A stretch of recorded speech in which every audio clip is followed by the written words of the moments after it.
ओ जाने जाना मेरे दिल की तुम जरूरत हो, बड़ी खूबसूरत हो, बड़ी खूबसूरत हो।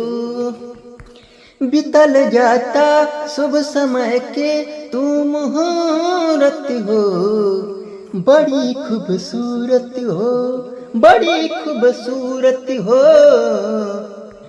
तोहरा अदा के जादू अब चल गइल बयाब दिल पे, कब करब मीटिंग गोरी हमरा से अब मिल के। तोहरा अदा के जादू चल गइल बयाब दिल पे, कब करब मीटिंग गोरी हमरा से अब मिल के।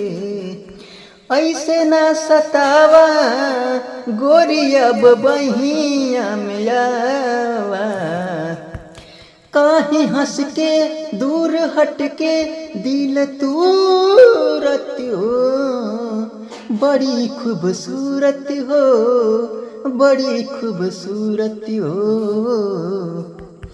होठ के लाली कान के बाली दिल पे वार करता, सुघर बदन लाखों के धन सीधे करिए जा काढ़ता। होठ के लाली कान के बाली दिल पे वार करता, सुघर बदन लाखों के बधन सीधे करे जा काढ़ता।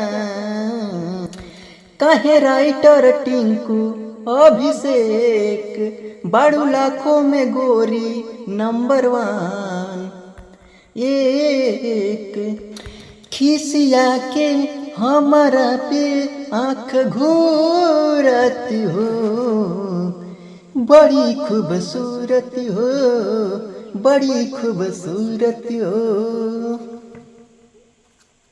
खूबसूरत कहती तो बड़ा खुश न धोखा मैडम जी, ढेर खूबसूरत नहीं खुद तू बुझलू। आर का दीप न पार।